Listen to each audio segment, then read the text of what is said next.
Gravação iniciada. Obrigada. Ver se eu consigo gravar também, está um pouquinho melhor.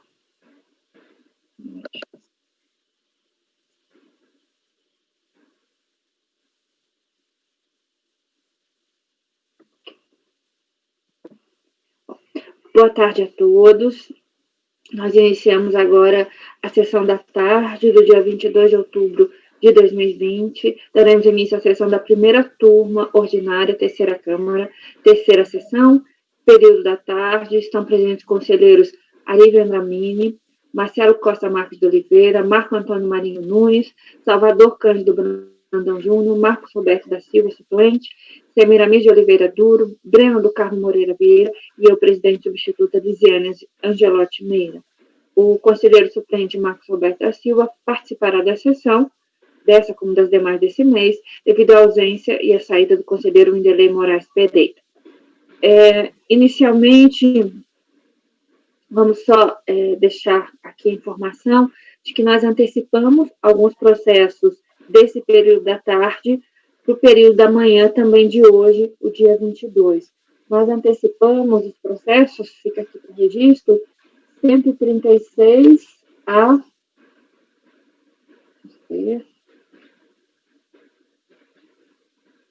159. Então, os itens 136 a 159 foram julgados no dia 22 de outubro, conforme previsto, mas foram antecipados para a sessão da manhã de hoje. Bom, registrada esse fato, né, registrado esse fato, continuamos, né, o nosso trabalho, e hoje nós temos previsão de participação por videoconferência dos patrões dos itens 135, 165 e 166. Vamos começar por esses itens, né, que tem participação dos patronos. Então, eu peço, por favor, a Amanda do apoio, que chama o advogado do item 135, que é a senhora Isabelle Oliveira de Carvalho. Por favor, Amanda. Ok, presidente, para a convocação. Muito obrigada. Item 135 da pauta. Por favor, verificar na sala privada da cidade. Item 135 da pauta. Doutora Isabelle, se professora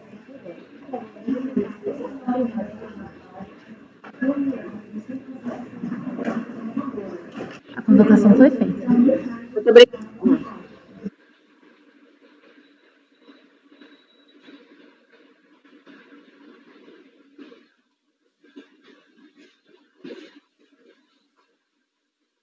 Está todo mundo em low definition?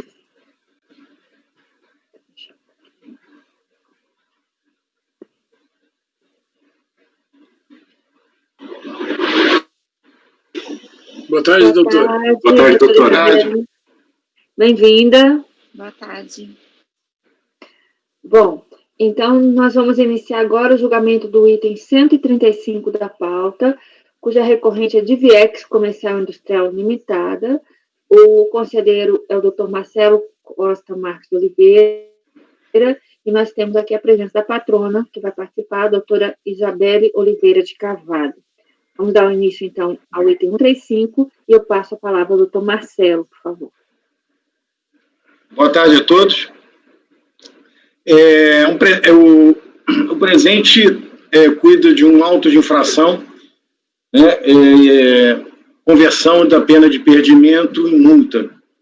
A recorrente ela se encontrava sob aquele procedimento especial de fiscalização da IN 228, porque haviam indícios, né, de incompatibilidade entre os volumes transacionados e a capacidade financeira.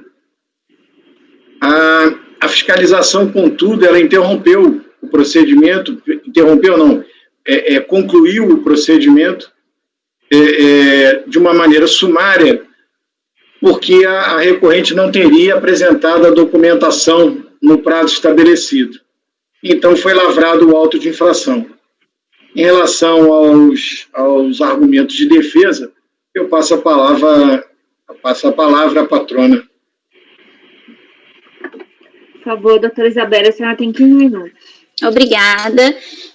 Ilustríssimo conselheiro relator Marcelo Costa Marques, uma boa tarde. Boa tarde.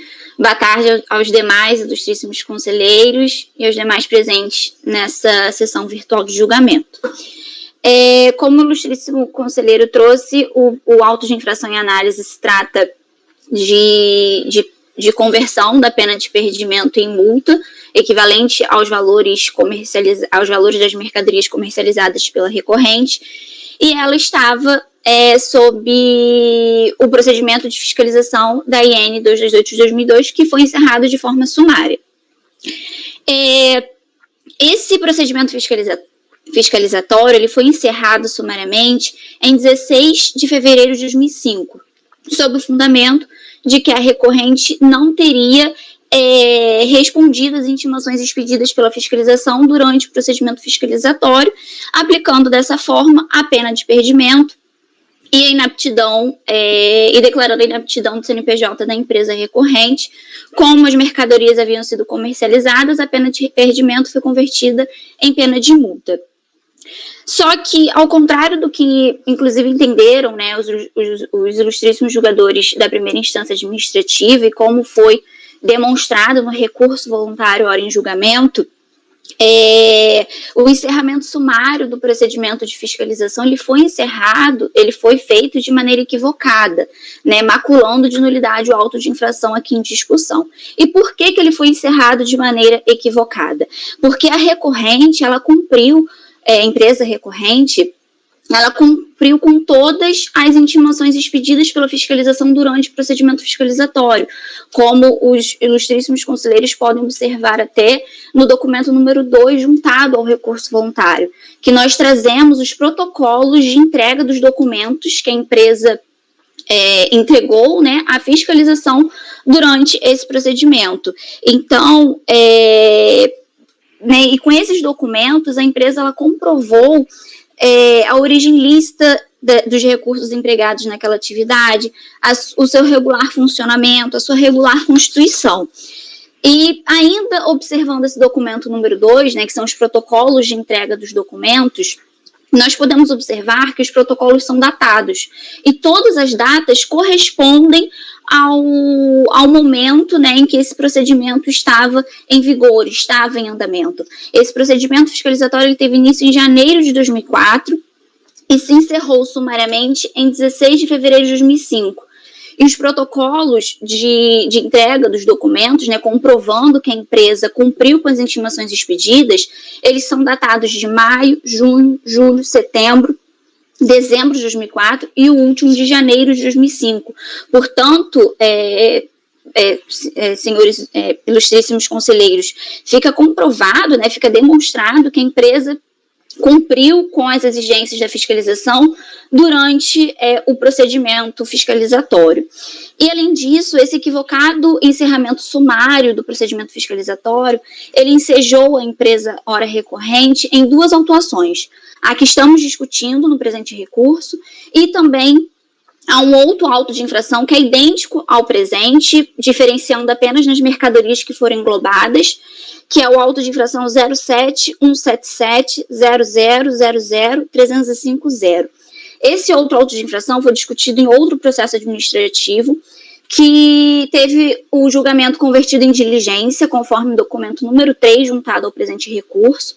E na diligência, a empresa ela comprovou, através dos protocolos anexados no documento número 2 do presente recurso, que cumpriu com as exigências da fiscalização durante o procedimento fiscalizatório.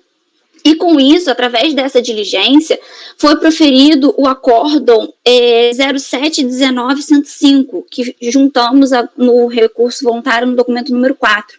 Nesse acórdão, né, os ilustríssimos julgadores de primeira instância administrativa, eles extinguiram o crédito tributário consubstanciado naquele auto de infração, sob o fundamento de que eu gostaria de pedir vênia a vossas senhorias para eu citar uma parte do acordo. Abro aspas. Atendidas as intimações por parte do contribuinte, ainda que parcialmente, cabe a formalização proceder à análise fiscal e concluir pela regular ou não pela regularidade ou não das operações de importação correspondentes, sendo indevido o encerramento sumário do procedimento fiscal. Essa decisão, vossas senhorias, ela se mostra assertiva ao presente caso também, visto que a recorrente, ela demonstra e comprova que cumpriu com as intimações expedidas durante o procedimento de fiscalização. E o encerramento sumário, ele se mostra equivocado porque, na forma do artigo 10 da Instrução Normativa 228 de 2002, ele é uma medida extrema e específica para quando a empresa que está fiscalizada, né, que está sendo fiscalizada, não cumprir, né, não responder às intimações expedidas pela fiscalização, o que não ocorreu no presente caso, conforme podemos observar no documento número 2. Com a entrega dos protocolos dos documentos. Então, a partir da demonstração de que a recorrente cumpriu com as intimações expedidas, o procedimento que deveria ter sido adotado pela fiscalização seria averiguar a existência ou não de alguma interposição fraudulenta naquela operação comercial que estava sendo realizada, e não encerrar sumariamente o procedimento fiscalizatório como ocorreu, que se mostra, mais uma vez, desculpa a repetição, equivocado, frente ao cumprimento das intimações pela empresa recorrente que naquele momento estava sendo investigada. Então, ilustríssimos conselheiros, o que se busca aqui com o julgamento desse recurso voluntário é tão somente a aplicação literal do artigo 10 da Instrução Normativa 228 de 2002, aplicação literal isonômica, né, visto que em outro julgamento de auto de infração idêntico ao presente foi reconhecido que a empresa realmente apresentou respondeu às intimações expedidas, né, e considerou equivocado o encerramento sumário, requer-se que também esse reconhecimento, né, anulando o auto de infração, né, e cancelando a multa que está nele consubstanciada. Então, né, o que se busca aqui é o provimento do recurso voluntário interposto, né, e determinando a nulidade da multa ali consubstanciada naquele auto de infração. Agradeço a vossas excelências pela atenção e eu gostaria de aproveitar para expressar a minha satisfação de compor o presente julgamento. É a minha primeira sustentação oral na carreira e fico muito feliz de ser aqui com os senhores conselheiros. Muito obrigada. Muito obrigada, doutora Isabelle, parabéns, muito boa. Não diria que é a primeira. Bom, alguma pergunta? Algum questionamento? Podemos, então, passar o voto, doutor Marcelo, por favor?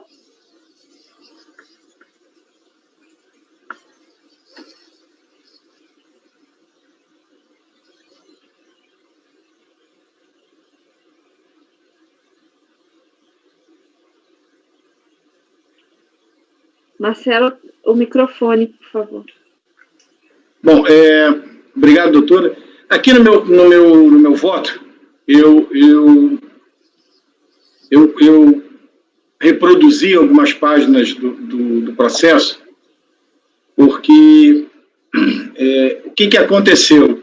Há um despacho no processo, né, na folha 187, em que a unidade de origem ela acusa o não atendimento de uma intimação, tá? Da intimação número 61 de 2011, né, que eu também coloquei no meu voto, que pedia, né, que o contribuinte apresentasse cópia autenticada original do contrato social e cópia autenticada ou cópia simples e original do documento de identidade do signatário do recurso, que é um signatário diferente do signatário da impugnação. Tá? E essa intimação, quando o processo foi encaminhado para mim, a unidade destacou que essa intimação não foi atendida. Tá certo? Então, diante dessa informação, eu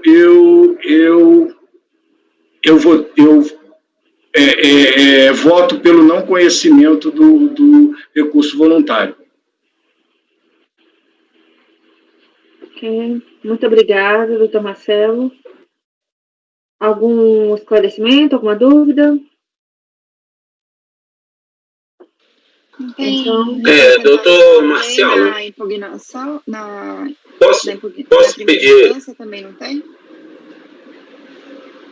Eu queria dar uma olhada, porque eu estava vendo o processo, eu fui folhear exatamente essas informações para dar uma confirmada.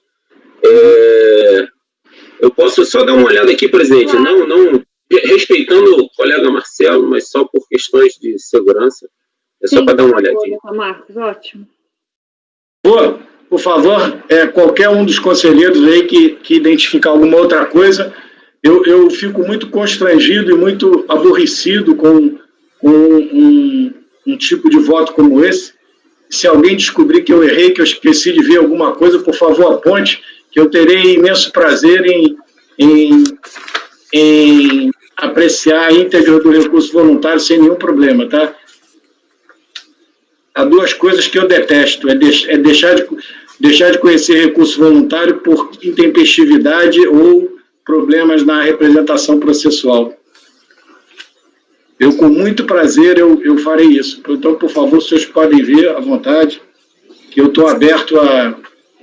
Se me permite a palavra, por gentileza, no documento número 1 do recurso voluntário tem a procuração para o novo advogado, né, que interpôs o recurso voluntário, que foi outorgado ao doutor Remis e ao doutor Olavo Leite.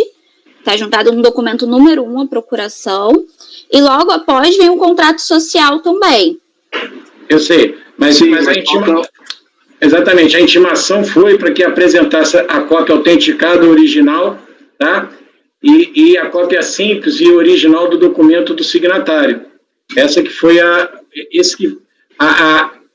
inclusive foi aberto o prazo, eu fui muito cuidadoso com isso, que foi aberto um prazo e a unidade de origem, né, ela acompanhou e consignou que a intimação não foi atendida. Marcelo, não estou conseguindo abrir aqui o PDF, só uma dúvida. Ele chega também, no recurso voluntário, ele chega a apresentar alguma documentação? Não, né? Okay. Não, no recurso voluntário ele traz esse documento que a doutora disse, que é a procuração. No PDF, se você for pelo e-processo, é folhas 347 começa, né? Tá a procuração para o doutor Olavo Ferreira, que é quem assina o recurso voluntário. Tem o contrato social aqui, que, a meu ver, está autenticado pela JUSESP, não é JUSESP, né? Junta Comercial do Rio de Janeiro, mas não está autenticada pelo cartório de notas, né? E falta o documento de identificação, o RG, ou a OAB, do advogado, né, do procurador. E essa que foi a intimação. A intimação foi o que? Desculpa, doutor Salvador. O documento de identificação do procurador. Está aí no voto, Marco. No voto, tá tudo aí no voto. Tem cópia da intimação, cópia do despacho que está no processo. Se você for em folhas... Aqui, ó. Só um minutinho. A intimação, eu estou vendo aqui, né, que ele pede a cópia do autenticado ou original do contrato social, né? Isso, apresentado. Ele fala, foi apresentado o contrato social, mas eu quero a cópia autenticada ou original. Eu também quero a cópia autenticada ou simples, junto com a original, se for a simples, né? Do documento de identificação do procurador, né? Do signatário. Esse eu não vi mesmo, não. Realmente... Não, porque, veja bem, a gente tem até uma súmula no CARF. Esse processo aqui me deu muita dor de cabeça. Tem até uma súmula no CARF. Se a unidade não tivesse aberto o prazo para sanear, a gente tinha que fazer isso. A gente teria que converter em diligência e determinar o saneamento. Eu, inclusive, já fiz isso em processo meu, em que eu vi que não tinha sido aberto o prazo, e eu converti em diligência para sanear. E eu, inclusive, também num outro processo, o contribuinte, ele levou 6 ou 7 dias, tá, para sanear o vício de representação processual. E aí o que acontece? A unidade de origem, ela carimbou, protocolizado por insistência, aí escreveu na capa que tinha uma falha na representação processual, mas não abriu o prazo. Então, eu também converti em diligência, abri prazo para sanear. Então, realmente, com muita dor no coração desse tipo de coisa acontecer. Eu não Não, queria é mesmo. porque ele está pedindo, eu até verifiquei aqui de fato, né, que o contrato social ele é uma cópia, e aí eles estão pedindo dentro dessa Sim, cópia. eu não vejo como superar isso, sinceramente. Eu não vejo como E superar. aí também não consta dos autos, né, a cópia, qualquer cópia, né, da identidade do signatário lá que concedeu a Não, não procuração. consta, não consta. Eu pesquisei, eu olhei folha por folha, cara. Olhei folha por folha. Ah,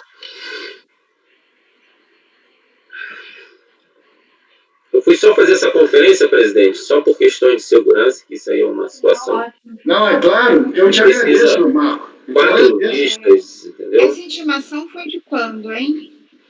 Tá aí no voto, tá no voto. 2011. Sabe por quê? 2011. Porque em 2018 não teve uma lei do governo federal dispensando a autenticação de documentos? Não, ele é de 2011, né? Não sei. É. Mas aqui não é autenticação, você vê que é falta de documento. Aqui ele não apresentou o documento de identificação. O contrato social, pelo que eu entendi, foi apresentado, só não estava autenticado, não é isso? Sim, mas ele não trouxe a cópia do documento de identidade do signatário da procuração.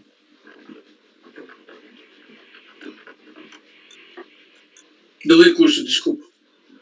A intimação pede cópia autenticada ou cópia simples original do documento de identidade do signatário do recurso, não é autenticação de documento. Mas eu fico com receio ali de não, será que não ser a melhor providência de encaminhar para a diligência pedindo para juntar isso, entendeu? Concordo. O problema, Breno, é que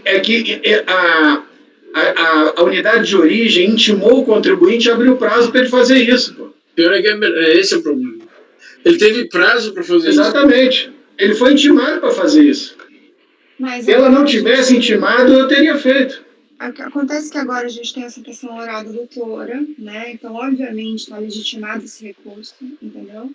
Então, eu acho que não deveria não conhecer, deveria só pedir para anexar. Ainda assim, só o documento do signatário, porque se tivesse uma cópia simples já valeria, porque a gente tem que lembrar que tudo que o advogado protocola de documento tem presunção de validade, ainda que não seja cópia autenticada. Então, assim, a questão do contrato, para mim, está superada. Não só pelo decreto do governo federal de 2018, como também pelo fato de tudo que o advogado apresenta a presunção de legitimidade, ainda que não seja autenticado ou original. Então, se falta a questão do RG ou a OAB do signatário, eu acho que a gente tem que pedir, porque, afinal de contas, está muito claro que quem assinou o recurso está aqui presente, representando esse contribuinte. Não foi ela que assinou, não. Mas é do mesmo escritório, ou é mandatário, ou é subestabelecido, não importa. Mas se a turma estiver toda de acordo, eu, sinceramente, se a turma inteira achar que a gente deve fazer isso, eu não vou me opor, não, tá? Eu não vou me opor, sinceramente. Eu só acho que, sinceramente, eu não tenho como superar um vício como esse, inclusive a PGFN não vai superar. Entendeu? O contribuinte já foi intimado e não cumpriu. Sinceramente, eu não vejo como a gente superar. Eu só fico pensando assim, eu compreendo a sinuca que o Marcelo está. E acho que é uma coisa muito difícil mesmo. E compreendo também o que a Semiramis disse em relação à cópia do documento, do advogado. Tem uma questão aqui da intimação, né? O AR foi enviado para a empresa, né? E a intimação é para o advogado cumprir, né? É para o procurador. Não, mas no processo administrativo fiscal as intimações vão para a empresa, não vão? Sim, eu sei, Marcelo, eu sei. Mas talvez eu fico pensando na surpresa, né? Porque assim, tudo bem que foi em 2011, né? Faz bastante tempo. Desculpa, mas era isso até exatamente que eu queria falar com os senhores. A gente realmente não tinha nem ciência dessa intimação, de que a gente deveria juntar os documentos solicitados na intimação. Para mim está sendo uma grande surpresa isso agora, porque a empresa não nos comunicou essa questão. E, se possível, se puderem converter em diligência para a gente fazer essa juntada, a gente vai juntar o mais rápido possível, e porque realmente a gente não tinha ciência e isso está sendo uma grande surpresa nesse momento. A empresa realmente não nos comunicou.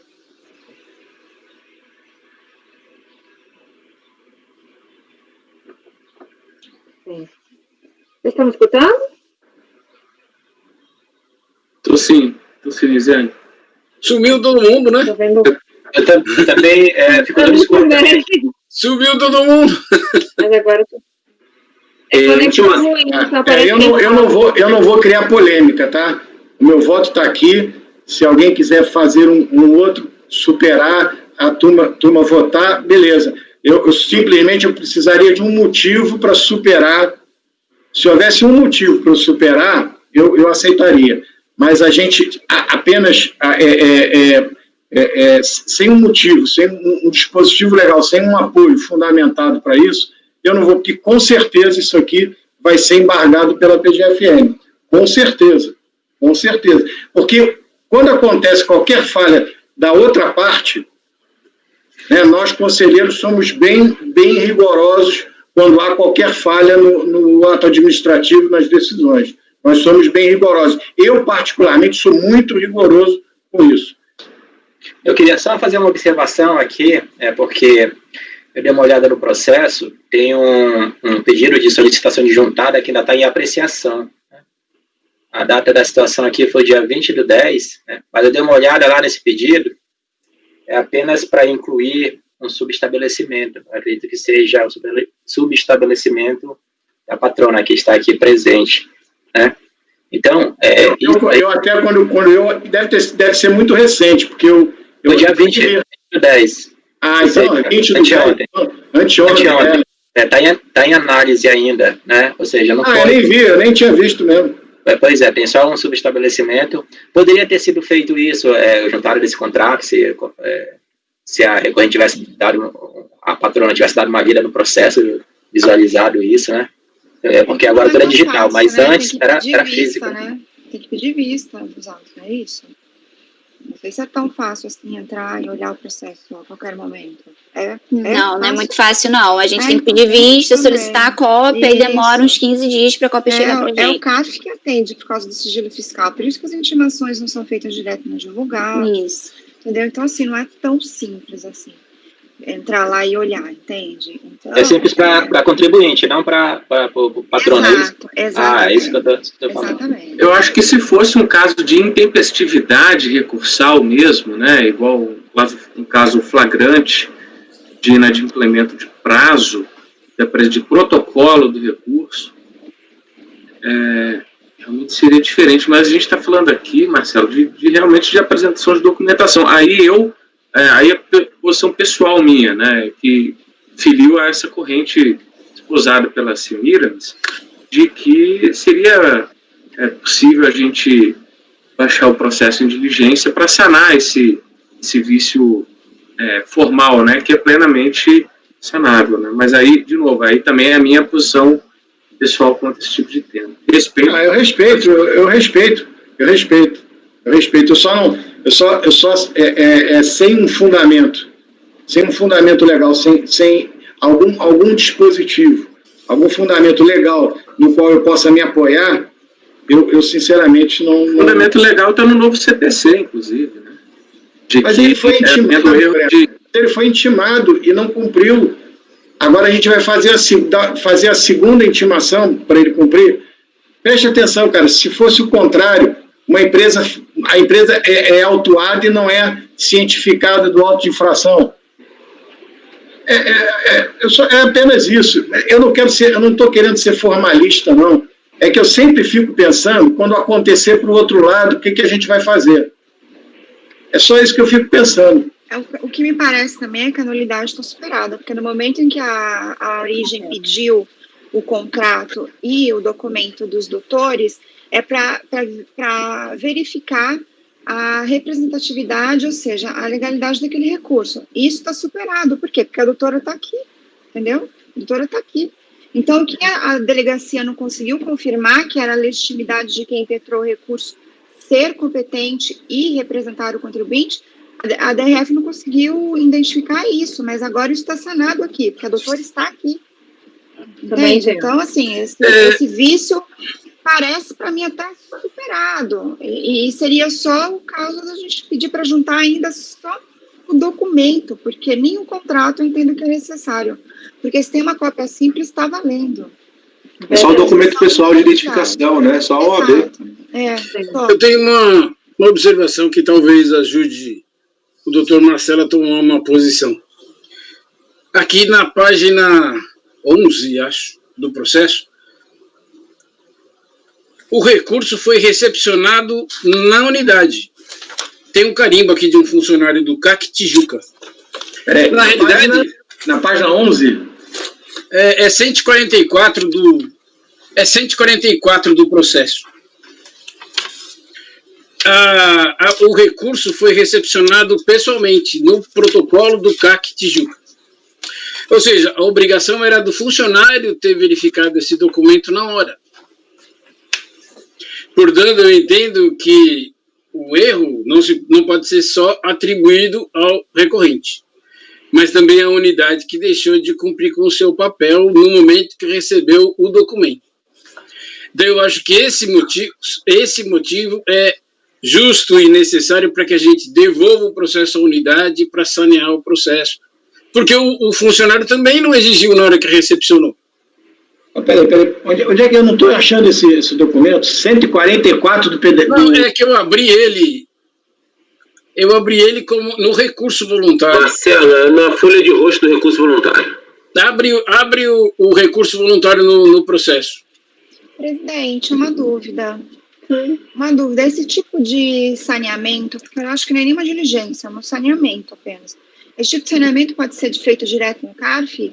A gente dá um prazo, sem voltar para a origem, estando o processo aqui mesmo, dá um prazo para a juntada? Eu acho que não, porque a juntada tem que ser feita na unidade, né? Exatamente. Não dá para ser direto aqui. Mas o problema é que foi feita na unidade. No momento em que foi recepcionado esse documento, o funcionário que recepcionou, certo, ele não poderia recepcionar sem verificar a documentação. Ou seja, houve erro das duas partes. Nesse caso, se há erro das duas partes, eu acho que cabe ao CARF, de forma impessoal, intimar, devolver para a unidade, sanear o processo para que fique regularizada a situação.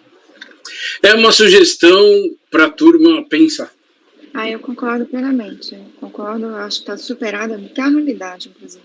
Qualquer eventual nulidade, tudo. Eu acho que é um zelo a mais. Mas o que a gente pode fazer?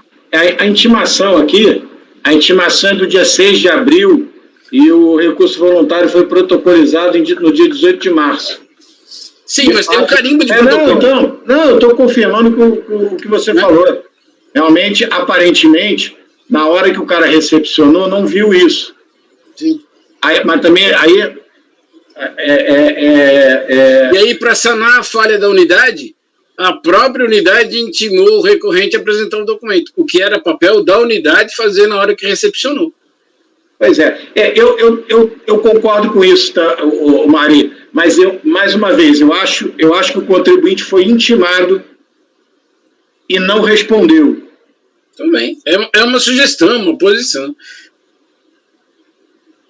Ok. Vamos votar, então? Sim? Não, eu queria saber, eu vi todos. A turma inteira acha que a gente tem que converter em diligência para sanear? Não, eu não vou aqui fazer um negócio desse de manter. Sim, eu acho. Mesmo porque eu estou muito triste com isso aqui. Eu, sinceramente, prefiro apreciar o recurso voluntário. Eu quero sugestões, né, para a gente fundamentar, porque senão a PGFN vai cair em cima de mim aqui com isso. Entendeu? Eu acho que diante desse erro da unidade, plenamente justificável. Eu não entendi, os dois falaram juntos, eu não entendi. Fala aí, Ari. Pode falar, Salvador, depois eu já falei. Além desse seu argumento de que o protocolo foi físico, porque depois tem ele de novo aqui na folha 336, né? Ele foi digitalizado novamente, e tem o mesmo carimbo aqui recebido, né, pela DERAT. Mas, além disso, como que é um documento de identificação do advogado, não é nenhuma prova, não é nenhum outro documento que obsta essa juntada agora dessa documentação de identificação, acho que a gente podia, sim, baixar em diligência para saneamento dessa procuração, né? Mas qual vai ser o fundamento que a gente vai apresentar? Gostei muito do que a Samira nos falou, que na verdade, o fato da advogada, além da questão apresentada por doutora Ali, que é importante, né? Que na verdade a gente teve aí algo que pode ser atribuído às duas partes, a questão da advogada está presente. Então, é uma questão de, digamos, legitimidade, né,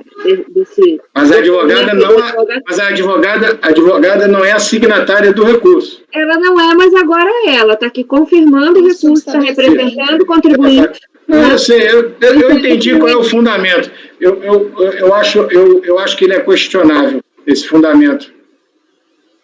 Porque eu acho que a gente vai fazer de novo, que é a unidade de origem. Porque eu acho o seguinte, então a gente supera e aprecia o recurso de uma vez. Agora, a gente baixar em diligência para intimar é porque a gente está entendendo que há um vício a ser saneado. É isso que eu acho. Eu entendo como entendeu? Veja só. Se a gente acha que não tem vício nenhum, então eu pediria alguém para pedir vista e eu apreciar o recurso voluntário. Tá certo? Se fosse o caso, eu não estou mudando não, mas vamos supor, se fosse o caso, seria para a gente apreciar o recurso voluntário, porque não há nenhuma falha na representação processual. Agora, se a gente converter em diligência e mandar sanear, eu acho que a gente está sendo contraditório. Ou tem ou não tem a falha, ou há ou não há falha na representação processual. Se há, o contribuinte já foi intimado para regularizar e não regularizou.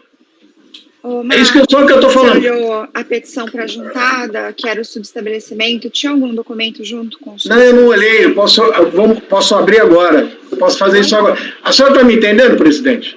Está entendendo o que eu estou falando? Ou tem o vício ou não tem. Né? Então, se a gente disser não, isso está superado, então vamos fazer o seguinte, vamos apreciar o mérito. Acabou, vamos adentrar no mérito. Agora, a gente converter em diligência para sanear a falha que a gente acha que não existe. É isso. Aí nessas circunstâncias eu respeito o ponto de vista e alguém abre divergência e converte. Agora eu queria eu vou entrar aqui no processo para ver o que a doutora Simira me pediu para eu ver. Só um instantinho. Olha, se no subestabelecimento tiver o documento da doutora, aí eu acho que a gente não tem que fazer mais nada. Tem que enviar para julgamento de mérito. Não tem o documento dela. Não, só Só tem o subestabelecimento. E uma petição assinada pelo Dr. Olavo Ferreira. A gente ele coloca, a petição dele é no seguinte termo: já devidamente qualificado nos autos, aí ele apresenta esse subestabelecimento. E no subestabelecimento, ele subestabelece, lógico, para os doutores Eric, João Moreno, Isabelle e somente esses. Estou tentando lembrar um dispositivo do CPC de 2015 que fala dessa questão do saneamento do juiz antes de decidir, de sanear qualquer... Está no meu voto aí. Está no meu voto. Qualquer aspecto formal antes, né? Tá o artigo 76, está aí, eu botei no meu voto. Eu não estou conseguindo me conectar aqui no e-processo.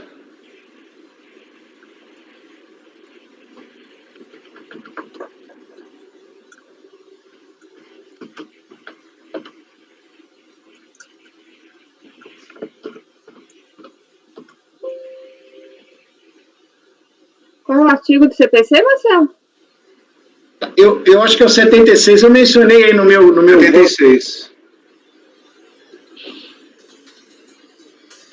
O juiz aqui, a gente pode até aplicar subsidiariamente. Não, mas ele foi aplicado, o contribuinte foi intimado. Não, mas não foi pelo juiz, né? Pelo julgador. Não, eu sei, mas é porque aqui você só manda sanear o que não está saneado. Você só intima quando não foi intimado antes. Aqui não está dizendo que você pode intimar inúmeras vezes até ser saneado. Não é essa a leitura, pelo amor de Deus, cara.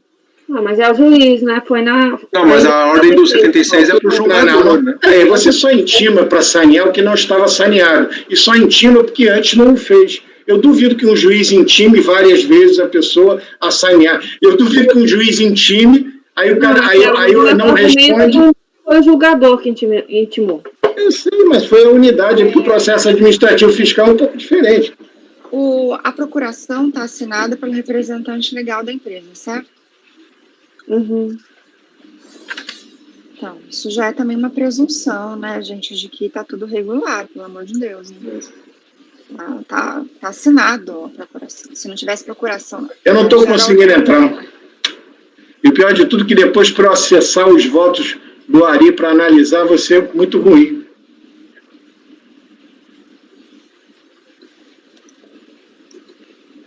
O que você quer, Marcelo? Que está querendo esse documento? Eu quero ver. Agora eu entrei aqui. Não, eu até vou... Eu vou colocar aqui na pasta T. Ah, não, já consegui, eu acabei de conseguir. Eu tirei o token e botei de novo. Coloca aí se alguém quiser. Eu estou aqui com o arquivo.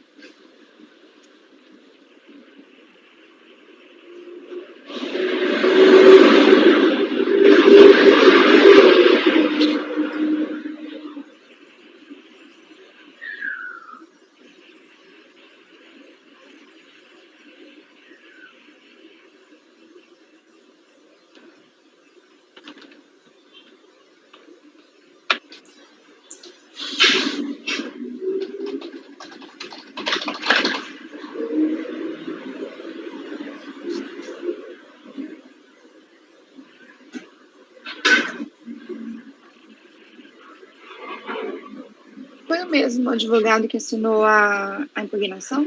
Não. Não. Eu coloquei lá na minha pasta, tá com o nome subestabelecimento. Então teve uma nova procuração para o escritório da doutora, é isso? Isso. A gente começou a atuar no recurso voluntário. Entendi. Eu vou até aceitar o documento agora.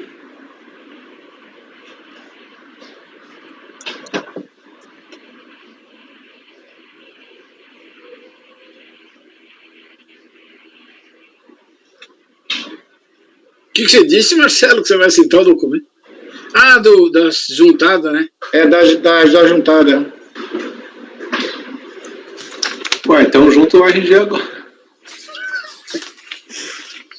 Aqui eu aceitar o documento, uma coisa não tem necessariamente a ver com a outra. Doutora, mostra, a gente dá um print. Por favor.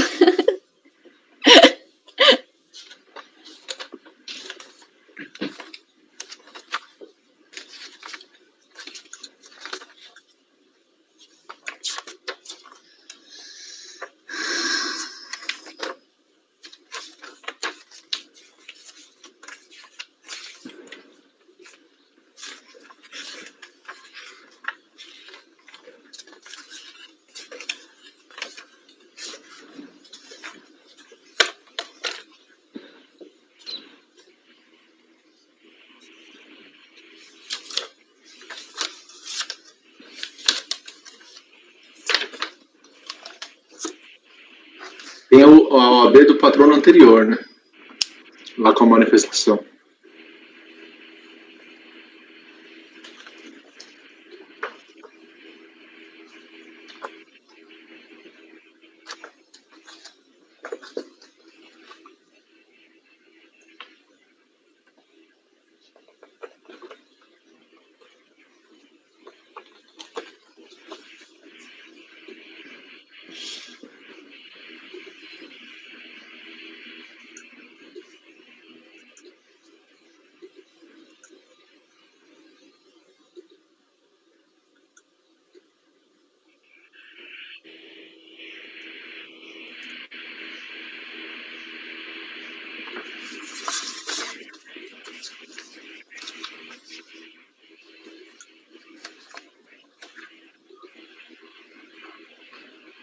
Bom, eu não tenho mais nada para fazer não, tá? Por mim...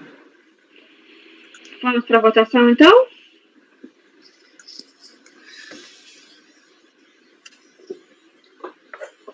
Eu pessoalmente entendo que o problema está sanado, mas eu iria no sentido de uma diligência por questão formal, para juntar um documento, né, para realmente questão de zelo, mas eu acho que a representação está confirmada com a presença aqui da patrona. Mas vamos lá. Doutor Marcelo, o seu voto, pode repetir a conclusão, por favor? Eu estou votando por não conhecer do recurso. Então, nós estamos no item 135, e o voto do doutor Marcelo é por não conhecer do recurso voluntário. Doutor Ari, por favor? Bem, eu primeiro quero parabenizar a doutora, sua estreia foi muito boa. Obrigada. Com certeza a senhora tem um brilhante caminho, parabéns. Muito obrigada. Diante desses fatos que eu vi no processo, e principalmente do que eu vi, eu vou abrir divergência. Entendo que houve falha da unidade na recepção do documento, porque a unidade recepcionou o recurso voluntário, recepcionou a procuração, e no momento da recepção desses documentos, haveria de exigir o documento de identificação, que não foi feito, depois a recorrente não atendeu a intimação, então houve erro das duas partes. Entendo que houve um mero erro formal que pode ser saneado por uma diligência, meu voto é por uma diligência, para saneamento do processo. Muito obrigada, doutora Ari. Doutor Marco Antônio? Eu vou acompanhar o relator.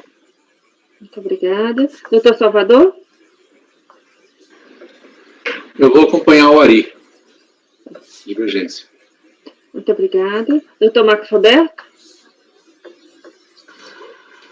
Eu vou acompanhar a divergência, eu entendo até que, analisando o recurso voluntário, bem como a procuração, foram os signatários, o signatário, tanto da procuração, do recurso voluntário, ele consta da procuração correta que foi assinada pela outorgante, que consta no contrato social. Então, assim, eu acho que essa parte está superada. O que ficou pendente foi único e exclusivamente, a meu entender, a ausência da identidade do doutor Olavo, que é o procurador aí, que subestabeleceu para a doutora Isabelle. Isso acho que é superável. Então, acompanhando o doutor Ari para baixar a diligência. Para mim, acho que seria superável essa ausência da identidade do outorgado. Muito obrigada, doutor Marcos. Doutora Semiramis? Bom, já deixei bem clara a minha opinião sobre isso, né? Já conversamos bastante, eu vou acompanhar a divergência. Queria só aproveitar e parabenizar a patrona pela estreia. Obrigada. E estrear já tomando um susto de não conhecimento, agora a senhora está preparada para qualquer outra. Verdade. Eu acompanho a divergência, presidente. Obrigada. Obrigada. Doutor Breno? Olha, presidente, por mais que eu tenha uma verdadeira aversão a ir contra o meu guru, Marcelo, né, eu acompanho a divergência e também parabenizo a doutora, que já primeiro exibiu com tanta fluência o tema e a defesa do seu cliente, que sem dúvida tem um futuro muito promissor na advocacia tributária. Muito obrigada, muito obrigada. Bom, eu também acompanho a divergência. Eu entendo que com a representação aqui aceita da patrona, devidamente identificada e com essa assunção, né, do recurso, realmente está saneado, mas por uma questão de zelo, ter o cuidado, até para questões de embargo e tudo mais, ter o cuidado de solicitar o documento, eu acho que é uma ótima providência nesse sentido. Então, eu sigo pela divergência, junto com a doutora Ari. Parabenizo também a doutora Isabelle. Parabéns, obrigada. Começou muito bem. E como foi dito, tenho certeza que vai ter uma carreira brilhante pela frente. Muito obrigada. Bom, então, nós estamos no item 135. A decisão é por maioria. Converteu o julgamento em diligência para a juntada do documento de representação. Presidente, é para a juntada só do documento dos advogados, porque a questão do contrato social está superada? Sim, eu acho que sim. Eu também. É isso, né, gente? Documentos Porque a pessoais, lei então, do não doutor existe e da doutora, né? Do doutor Da que está doutora. no estabelecimento e da doutora. Doutora Semiramis, poderia ser seu esse voto vencedor? A senhora que inspirou. Muito obrigada. Então, fica consignada a decisão por maioria vencido o relator, converteu o processo em diligência para a juntada dos documentos dos patrões. Então, agradecemos aí a doutora Isabelle e mais uma vez. Muito obrigada, gente. Boa Muito tarde, obrigada. doutora. Parabéns. Uma boa Parabéns, tarde. doutora, pela estreia. Parabéns. Muito obrigada. Boa tarde. Parabéns pela estreia.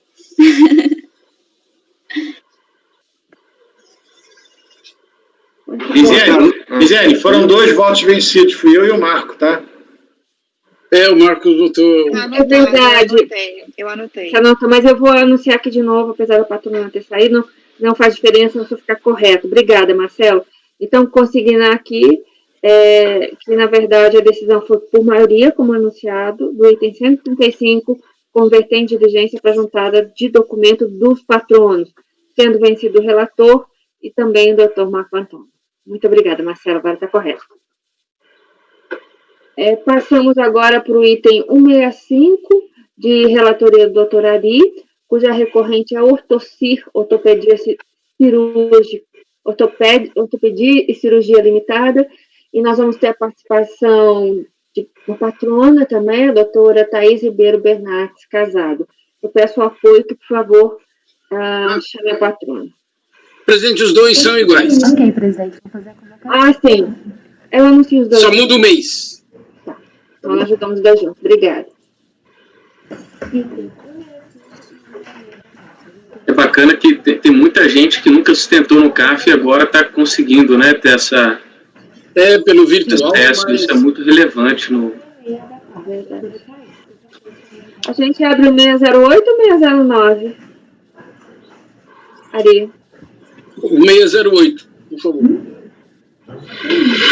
Doutora Thaís, muito bem-vinda, boa tarde. Olá, boa tarde. Boa tarde, doutora. Bom, posso anunciar aqui, estamos... Peraí que abriu em cima, só um minutinho. Estamos prontos, vamos agora passar o julgamento dos itens 165 e 166, cuja recorrente é a Ortocir, Ortopedia Cirurgia Limitada, o relator é a doutora Ari Vendramini, e nós temos aqui a participação da patrona, a doutora Thaís Ribeiro Bernardes Casado. Então, vamos agora ao julgamento desses 2 itens. Por favor, doutora Ari, quando estiver pronta, a palavra é sua. Boa tarde a todos, boa tarde, doutora. Os 2 processos são iguais, eles só têm meses diferentes. Um se refere a janeiro de 2010 e o outro a fevereiro de 2010, portanto, eles podem ser tratados em conjunto. Se a doutora não se incomodar, é claro, já que ela representa os 2. Não, por favor. Pois não. O caso é o seguinte, a empresa, ela fabrica produtos ortopédicos e similares. E ela, a Lei 10.865 de 2004, no artigo 28, foi alterada pela Lei 12.058 de 2009. O artigo 42 dessa última lei alterou 2 incisos do artigo 28 da Lei 10.865, reduzindo a 0 as alíquotas do PIS e da COFINS, exatamente dos produtos ortopédicos que a empresa fabrica. E a empresa, por equívoco, ela recolheu essa nova alíquota, alíquota 0, ela entrou em vigor em janeiro de 2010. A empresa recolheu por equívoco, ela era tributada a 3% anteriormente, e ela recolheu em janeiro, fevereiro e março de 2010, ela recolheu o PIS e a COFINS a 3% e o PIS a 1,65%. Quando ela percebeu esse equívoco, ela fez os 2 pedidos de restituição. Nós estamos com os 2 aqui. O 608 é referente a fevereiro de 2010, o outro é janeiro de 2010. Nós temos aqui o de fevereiro em aberto. A empresa fez o pedido de restituição, houve um despacho decisório eletrônico, aquele já conhecido de que o pagamento estava vinculado a um débito declarado em DCTF, portanto, eletronicamente foi indeferida a restituição e tinha declaração de compensação atrelada, não foi homologada a compensação. A empresa entrou com defesa junto à delegacia de julgamento. Junto à delegacia de julgamento, ela apresentou alguns documentos, porque ela retificou a DACOM e retificou alguns documentos particulares dela e apresentou na DRJ. A DRJ entendeu que esses documentos não eram suficientes para comprovar o direito creditório e indeferiu o pedido. E aí agora ela vem ao CARF com outros argumentos. Eu abro a palavra para a empresa, doutora. O presidente é meu relator. Muito obrigada, doutora Ari. Por favor, doutora Thaís. Boa tarde, conselheiros. Primeiramente, agradecer ao relatório do relator. Eu acho que esclareceu muitos fatos da empresa. Realmente, a gente entrou com pedidos de compensação por ter recolhido um valor indevido de COFINS, exatamente por não se atentar à mudança da legislação que reduziu a alíquota a 0 do COFINS. Então, a empresa ela tinha apurado com a alíquota de 3% sobre a receita da comercialização de seus produtos, e recolheu o pagamento sobre isso, só que esse recolhimento foi indevido porque a alíquota havia sido reduzida. Os pedidos de compensação eles não foram homologados por falta de retificação da DCTF da empresa.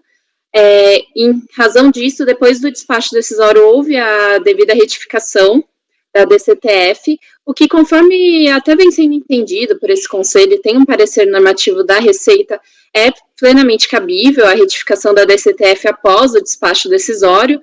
Então, a empresa ela retificou a DACOM também, tudo para constar que realmente o valor, não havia nenhum valor a ser pago por ela e ela pagou indevidamente. Então, ela teria direito ao crédito. Os julgadores da primeira instância, eles não homologaram essas compensações por entender que não teria sido comprovado o crédito da empresa. Então, foram apresentados alguns novos documentos que também deixam muito claro esse direito creditório, como os documentos da apuração do PIS e COFINS para a DACOM, que demonstram que tinha sido apurado com essa alíquota de 3%, que não está correta conforme a legislação, e também os livros de saída, onde demonstram os produtos que foram por ela vendidos. Então, é possível ver que essa era realmente a receita dela e que ela fez por equívoco, havia recolhido o COFINS com a alíquota de 3%. Então, diante de toda essa documentação juntada, a gente vem pedir o cancelamento desses despachos decisórios com homologação dos pedidos de compensação da empresa, sendo reconhecido esse seu direito creditório. E se restar qualquer dúvida em relação à documentação juntada, no mais a gente só pede que no máximo seja remetido para a diligência, para que seja analisado melhor os documentos, porque a gente vê que todos esses documentos, eles realmente demonstram o crédito pleiteado pela empresa. Obrigada pela atenção. Muito obrigada, doutora Thaís. Alguma observação? Doutora Ari, o senhor pode passar o voto, por favor?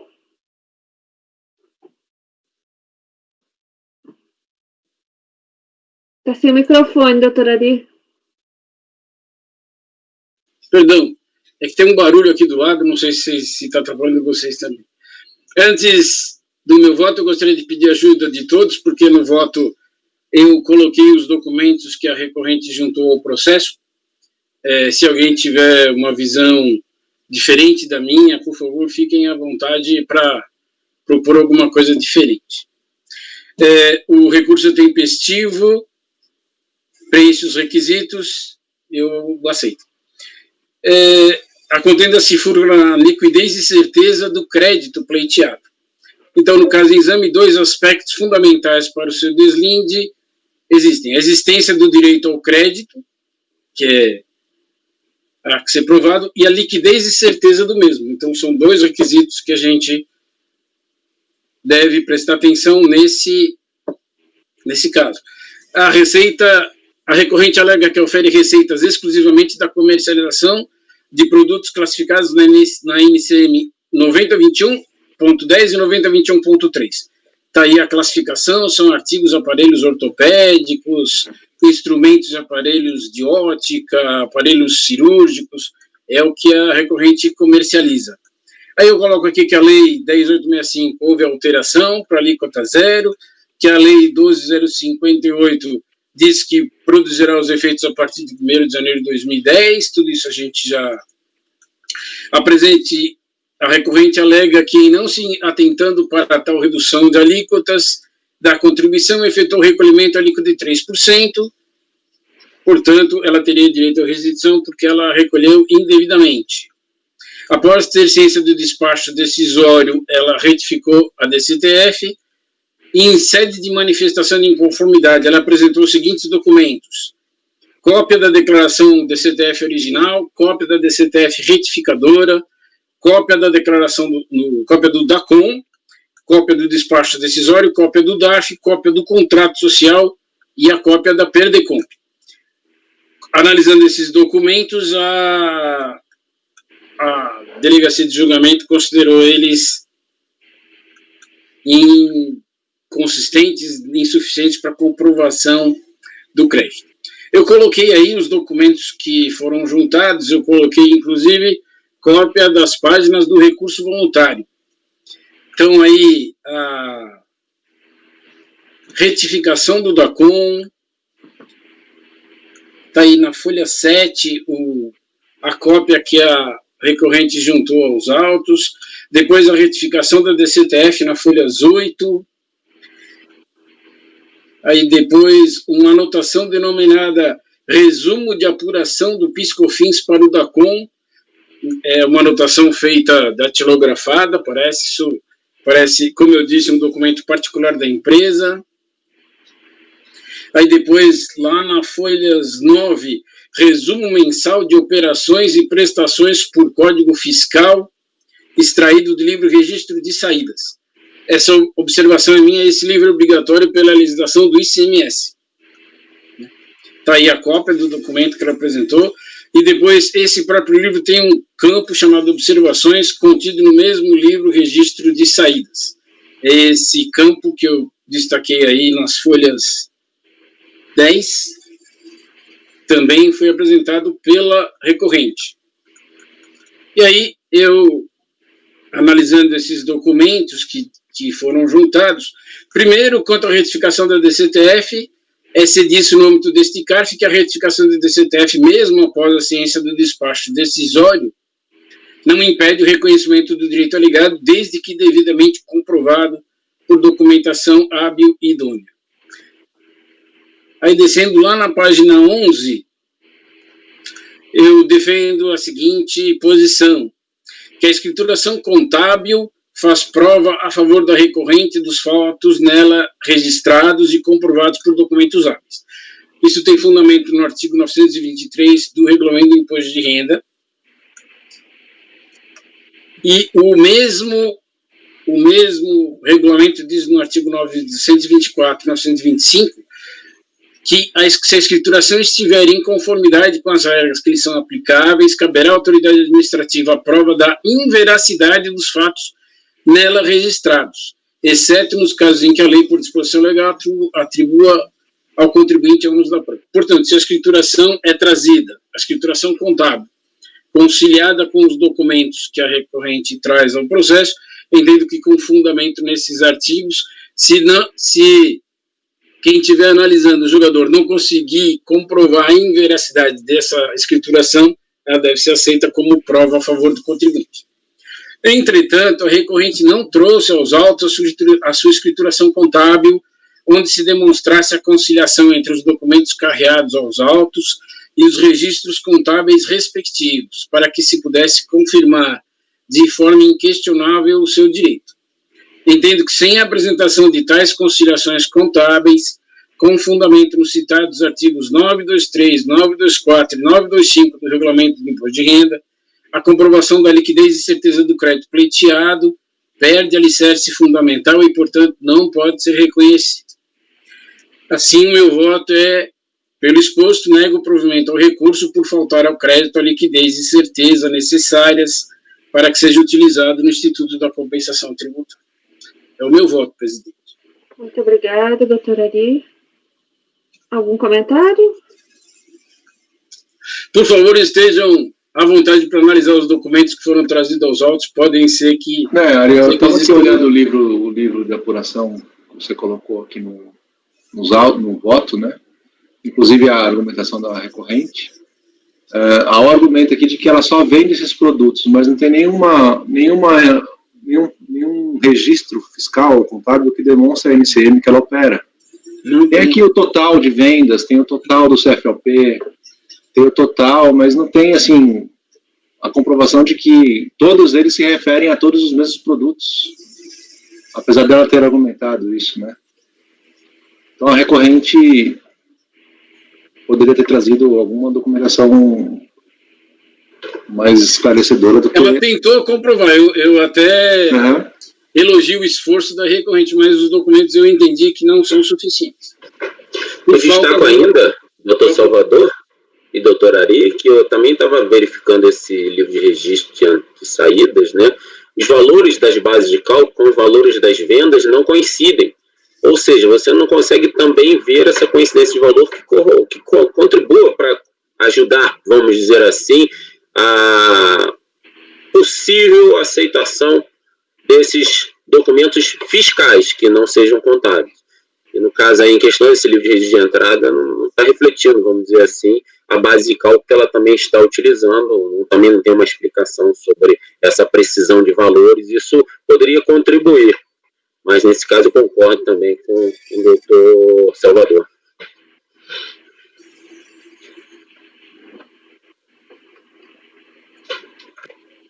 Podemos passar a votação, então?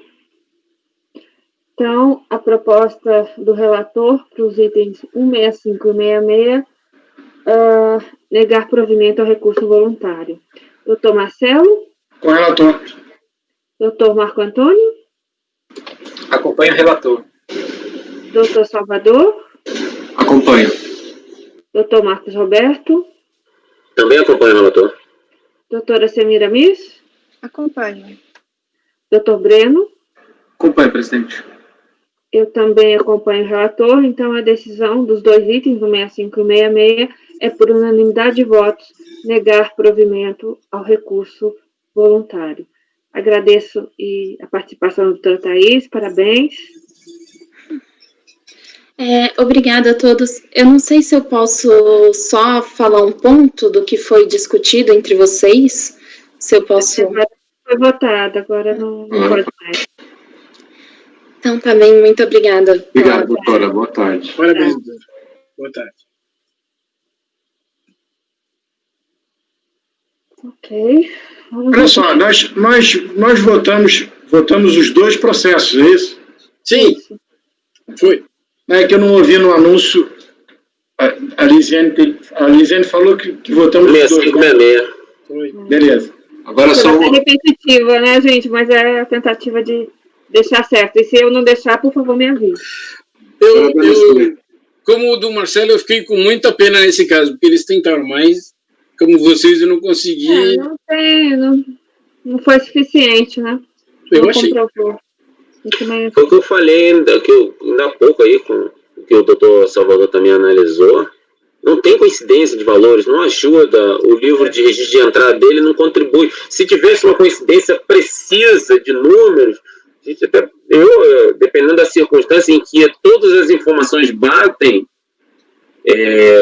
a gente pode avaliar, mas nesse caso não tem. O pagamento maior é uma base de cálculo toda formada, toda conciliada com os livros no arquivo. E aí você pega uma outra base de cálculo toda conciliada, compara e vê a diferença. Não dá para você trazer a linha, não, aqui no livro tem essa linha da receita. Sim, e se houver 300 outras receitas não tributadas? Sim. E se ele fez estorno? Indevidamente não tributadas e que a gente não está vendo. Exatamente. E se ele fez estorno? E se ele excluiu alguma coisa na contabilidade? Não dá para saber. Pois é, então... Se a base de cálculo já estava líquida. Também. tantas e tantas detalhes, né? É isso aí. Então, gente, pelo meu controle aqui, só faltam os processos da Nestlé. É isso, doutor? E também são todos iguais. Eu faço um, a gente faz tudo. Então vamos julgar todos em conjunto. Mas o Salvador pediu pra gente só julgar às 6 da tarde, a gente espera. A gente podia dar um intervalo, mas eu acho que nem é necessário, né? Vocês que sabem, o processo é simples, é rápido, eu tenho certeza, mas de repente pode ser. Vamos acabar logo para o Salvador poder ficar mais tempo sem fazer nada. Tá bom. Pelo que eu vi aqui, até crédito de saída NT, não é isso? É isso mesmo. É bem tranquilo. Vou anunciar, então. Vamos passar o julgamento dos itens 160 a 164. São todos da mesma recorrente, Nestlé Waters Brasil, Bebidas e Alimentos Limitada. O relator é o doutor Ari, vai tratar de todos em conjunto. Por favor, doutor Ari. Esse processo que eu coloquei na pasta é o 161, tá? É o 986-385, o voto.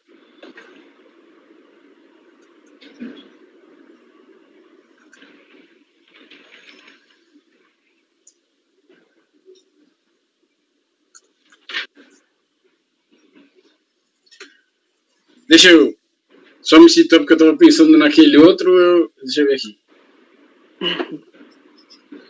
Sim. Isso aqui é o seguinte. A Nestlé é uma importadora de resinas, nesse caso aqui. Ela importa resinas e distribui para as filiais dela, que ela tem fontes de água mineral. E essas resinas lá é para engarrafar água. E ela monta aquelas garrafas, né, com a resina, coloca naquele tubo e monta a água e vende água. E aí ela paga IPI na importação desse produto e dá saída NT, dá saída como não tributável. Ela entende que, no caso, ela é equiparada à industrial porque ela é importadora.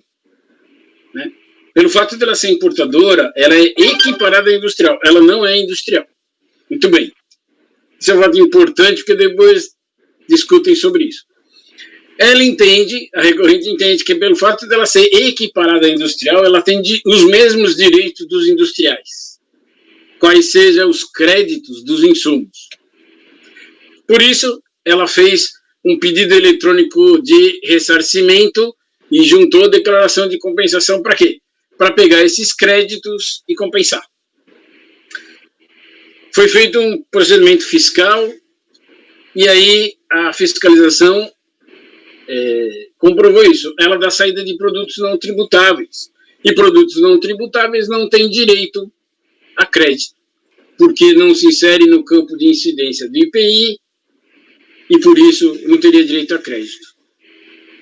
E aí, a própria delegacia disse o seguinte: de acordo com a lei, você tem que estornar esses créditos e, de acordo com a Instrução Normativa 33, acho que é de 2005, Instrução Normativa 33, acho que é de 2005, também que regulamenta lá a disciplina ao aproveitamento dos créditos básicos do IPI. Diz lá que tem que ser estornado os créditos. Ela indeferiu o pedido. Ela foi lá para a DRJ e disse o seguinte: a instrução normativa é inconstitucional, ilegal, porque não pode cercear meu direito de aproveitar meus créditos, e eu, como sou importador equiparado ao industrial, eu tenho direito aos créditos dos industriais, porque senão não teria isonomia. A DRJ se manteve o despacho decisório eletrônico lá dos indeferido, e ela vem aqui no CARF e vem defendendo a mesma coisa. Primeiro, que ela é industrial, mesmo que por equiparação. O fato dela fazer o engarrafamento da água, ela considera uma industrialização, portanto, ela é industrial e tem direito ao crédito. E segundo, que a instrução normativa fere a Constituição, fere o direito de defesa dela, fere o direito de aproveitamento aos créditos dela, que é garantido pela não cumulatividade do IPI que está na Constituição. Esses são os argumentos dela. Eu posso passar o voto, presidente? Esse é o relatório. Se tiver alguma pergunta, ou se alguém tiver. Pode passar, por favor. Tá.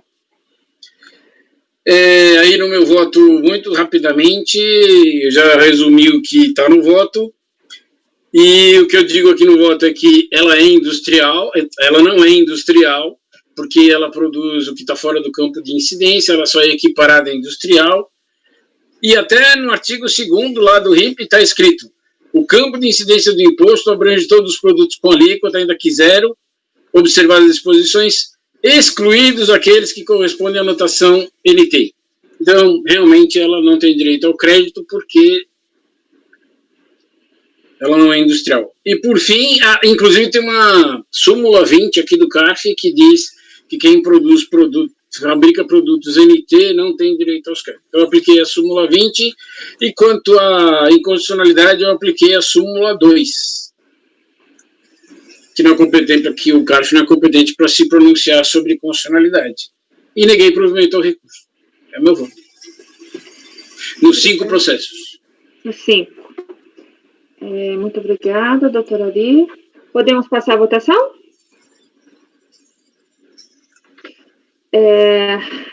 O relator para os itens 160 ao 63, aliás, 160 ao 64, está propondo negar provimento ao recurso voluntário. Doutor Marcelo? Não sei, eu ia propor um intervalo de meia hora para depois a gente amadurecer os debates. Eu acho que precisa de umas 3 horas para pensar nesse... Porque tem a ver com legislação. Eu estou aqui, cara, eu não estou sabendo o que fazer. Estou brincando. O voto está muito bom, doutor Ari, muito esclarecedor, tá certo? Acompanho o relator. Muito obrigada, Marcelo. Doutor Marco Antônio? Eu acompanho o relator. Muito obrigada. Doutor Salvador? Eu acompanho o Ari, tenho o mesmo entendimento que ele. Só fiquei numa dúvida, Ari. Para a gente fazer um debate aqui para o Marcelo poder me atrapalhar bastante. O invase de água não é uma industrialização? É industrialização, mas ele pratica. Sim, na TIP está como NT. Ok, na TIP está como NT, mas engarrafar água. Porque o CPM diz aperfeiçoar para o consumo, né?